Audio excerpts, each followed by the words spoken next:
Quels sont les 5 pires aliments inflammatoires pour le corps prouvés scientifiquement? Bonjour à vous et bienvenue dans cette vidéo. Je suis ravie de vous retrouver. Je m'appelle Coralie Béguin, je suis naturopathe spécialisée dans les problématiques de digestion et je vous accompagne à travers des consultations en ligne dédiées, à travers mon équipe également de naturopathes et à travers les programmes en ligne. Si ça vous intéresse un petit peu d'en savoir plus sur le sujet des troubles digestifs, n'hésitez pas à vous rendre sur mon site internet coraliebeguin.com.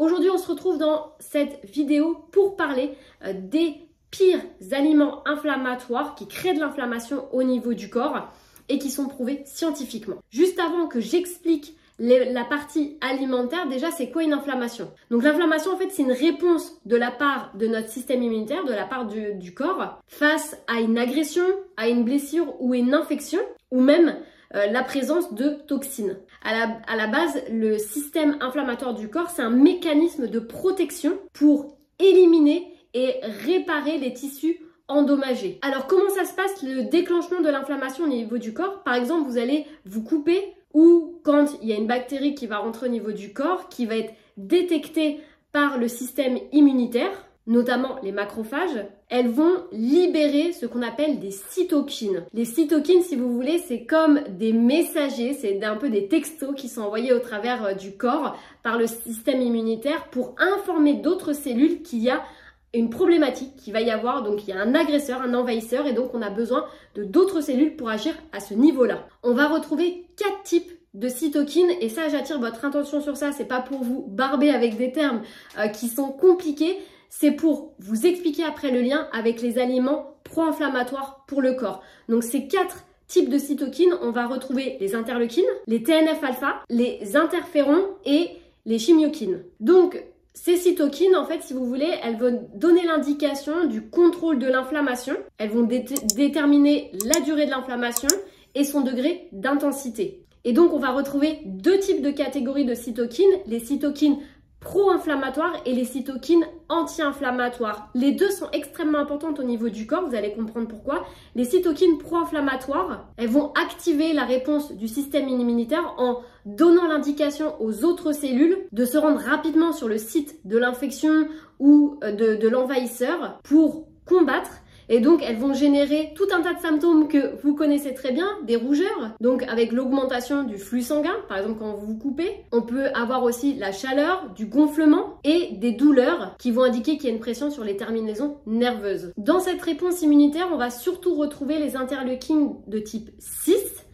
Donc, elles sont extrêmement importantes parce que sans ces cytokines, on n'aurait pas de réponse inflammatoire. Et on a à l'inverse aussi les cytokines anti-inflammatoires qui, elles, vont donner le message comme quoi l'inflammation, comme quoi l'envahisseur n'est plus présent et qu'il faut donc calmer l'inflammation et réparer les tissus. Ces cytokines inflammatoires sont extrêmement importantes parce qu'elles vont donner l'indication à notre système immunitaire qu'il y a des envahisseurs et donc elles sont là pour activer la réponse immunitaire. Et puis on a aussi les cytokines anti-inflammatoires qui vont calmer la réponse de l'inflammation pour éviter que l'inflammation devienne incontrôlable au niveau du corps et que ça crée des dommages à nos tissus. C'est le cas notamment dans les inflammations de type chronique, maladie inflammatoire du côlon, rectocolite hémorragique, maladie de Crohn, quand notre propre immunité se retourne contre nous. Et là, on parle parfois de tempête cytokinique, c'est-à-dire les cytokines sont hors de contrôle et on a des tempêtes cytokinines pro-inflammatoires, donc qui vont favoriser ce terrain inflammatoire avec le corps et notamment aussi par le biais de l'alimentation avec les 5 aliments qu'on va voir juste après. Donc c'est important que je vous fasse le petit récap sur la partie inflammation parce que du coup, vous allez comprendre le lien avec les 5 aliments qui sont très inflammatoires pour le corps. Le premier aliment qu'on va retrouver qui est hautement inflammatoire pour le corps, c'est le sucre en excès. Alors notamment le sucre de glucose, mais aussi de fructose qu'on va retrouver dans les fruits à très haute quantité. C'est pas parce que vous mangez un fruit par jour que vous allez créer de l'inflammation, mais sur des réglages alimentaires, des régimes alimentaires à base que de fruits, le régime frugivore, eh bien, les études scientifiques ont montré qu'il y a une augmentation des cytokines pro-inflammatoires, donc l'interleukine 6 notamment, le TNF-alpha Et la CRP, on va la retrouver dans votre analyse sanguine. Si vous avez déjà fait un bilan sanguin, c'est mentionné dedans. N'hésitez pas à le demander à votre médecin traitant, votre gastro-entérologue d'interpréter le bilan sanguin pour vous. La CRP, c'est votre niveau d'inflammation. On l'utilise très souvent dans les cas justement de maladies inflammatoires. On vous fait très souvent une prise de sang avec la CRP ou la CRP ultrasensible pour voir votre niveau d'inflammation. Donc dans le sucre, eh bien ça va être tout ce qui va être boissons extrêmement sucrées, les sodas, les viennoiseries, les gâteaux, les pâtisseries qui vont augmenter l'inflammation au niveau du corps et aussi qui vont peut-être déclencher, en tout cas participer à un terrain favorable au déclenchement des maladies cardiovasculaires et des maladies inflammatoires pour le corps. Donc on limite sa consommation de sucre rapide et aussi attention, je sais que si vous êtes sur cette chaîne YouTube, vous consommez beaucoup d'aliments sains et parfois les aliments sains comme les fruits en excès encore une fois viennent déséquilibrer le corps. Donc je vous le dis, le sucre, il n'est pas à bannir absolument de l'alimentation, on en a besoin un petit peu. Par contre, il faut qu'il soit en consommation modérée, c'est vraiment que de temps en temps, des sucreries, des choses comme ça. Et surtout, il y a un indicateur qui est très important si vous mangez trop de sucre, c'est votre tour de taille. Si votre tour de taille commence à se mettre à grandir et grossir, vous pouvez plus attacher vos boutons, vous voyez que votre tour de taille commence, voilà, vraiment la graisse viscérale commence à être de plus en plus importante. Là, il y a urgence, il va falloir effectivement contrôler le sucre que vous mettez dans votre alimentation. Deuxième aliment, ce sont tous les aliments à base de graisses transformées, les graisses trans qu'on va retrouver dans les plats industriels et préparés, mais aussi dans les fast-foods, dans les fritures et dans les pâtisseries industrielles. Ces graisses saturées et transformées vont favoriser un terrain propice à l'inflammation au niveau du corps. Je parle bien encore une fois en excès si vous en mangez tous les jours. Elles vont altérer le fonctionnement de votre intestin et promouvoir, en tout cas mettre en place, favoriser un intestin irritable, une porosité intestinale, ce qui peut déclencher à moyen et long terme des allergies alimentaires, mais aussi des intolérances alimentaires au niveau du corps. Puisque au niveau de vos entérocytes, quand votre intestin est lésé par une alimentation qui est indigeste, eh bien on va avoir un passage anormal de macromolécules qui va circuler dans le sang et qui peut créer des cytokines, d'ailleurs qui peut créer de l'inflammation au niveau du corps, mais aussi qui peut créer des symptômes comme de l'allergie à l'histamine, comme de l'inflammation au niveau du corps, articulaire, on peut avoir des troubles de la thyroïde. Donc, il est très important de garder une alimentation qui vous corresponde à vous, qui soit digeste et qui limite l'inflammation au niveau du corps pour éviter aussi d'avoir des douleurs articulaires ou des fois des douleurs, on n'arrive même pas à poser de mots dessus parce que vous avez une inflammation systémique au niveau du corps. Donc, dans l'étude scientifique, les personnes qui ont une alimentation très riche en graisses saturées, je parle bien en excès encore une fois dans l'étude, ça va augmenter la production de lipopolysaccharides, donc qui sont des toxines bactériennes et qui vont augmenter la perméabilité intestinale et la production de cytokines pro-inflammatoires comme l'interleukine 1 et l'interleukine 6. Troisième aliment, oui. C'est un additif en tout cas où il faut faire très attention, ce sont tous les additifs alimentaires et bien qu'on va retrouver souvent dans les plats transformés, les plats industriels, tout ce qu'on peut acheter qui n'est pas fait maison. Alors je sais que des fois c'est pas évident, vous êtes fatigué de votre journée, vous avez envie de manger un plat rapide, mais s'il vous plaît, autant que possible, organisez-vous en amont le week-end, cuisinez de façon brute avec des produits de saison, des produits biologiques, autant que possible, en tout cas les légumes et les fruits.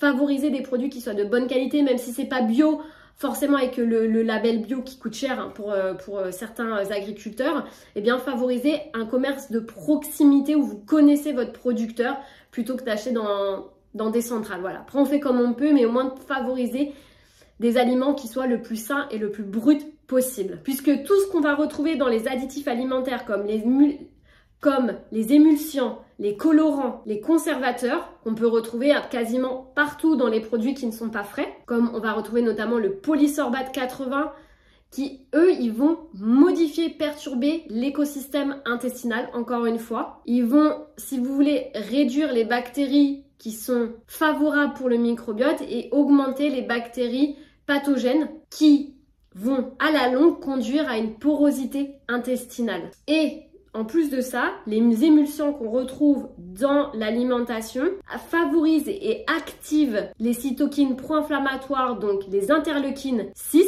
et les TNF-alpha. Donc encore une fois, qui vont contribuer eux au déséquilibre du microbiote, mais aussi à l'augmentation de l'inflammation du corps. Quatrième aliment, ce sont les farines et les céréales blanches, raffinées, transformées. Donc on va retrouver le pain blanc, les pâtes blanches, les pâtisseries.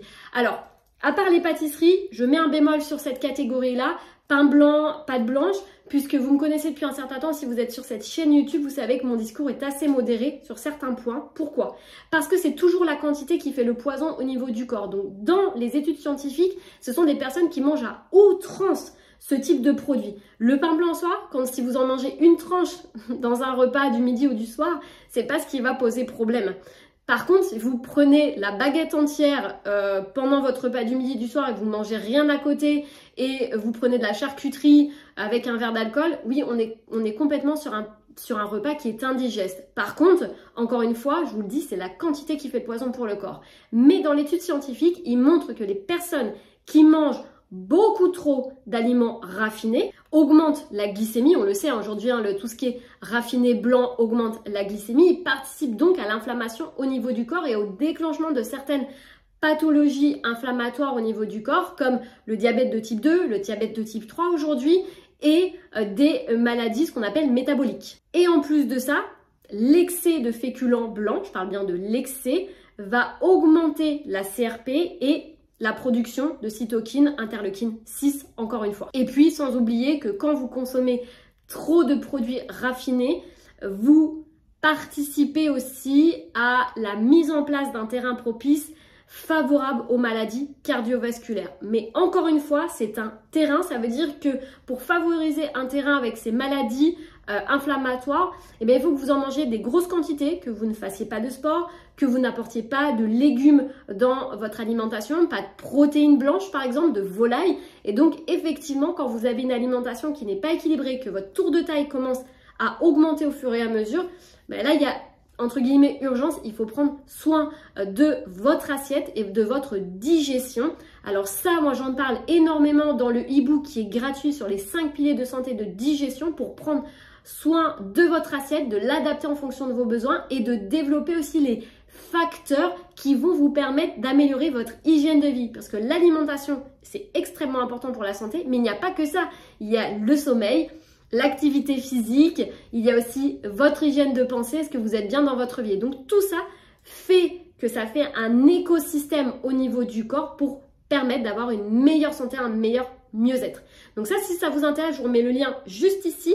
Et sinon, vous retrouverez ce e-book gratuit dans la barre d'informations YouTube ou directement sur mon site internet. Cinquième aliment pro-inflammatoire pour le corps, ce sont les viandes transformées et fumées, notamment tout ce que vous allez faire trop cuire au barbecue qui va être carbonisé, mais aussi tout ce qui est à base de charcuterie, saucissons, saucisses, bacon, qui ne sont pas forcément très bonnes pour la santé puisqu'elles sont pro-inflammatoires. Je vous rappelle encore une fois que c'est la quantité. Si vous mangez une tranche de saucisson une fois tous les 6 mois, c'est pas grave. Le problème des viandes transformées, c'est qu'elles contiennent des composés pro-inflammatoires comme les produits de glycation,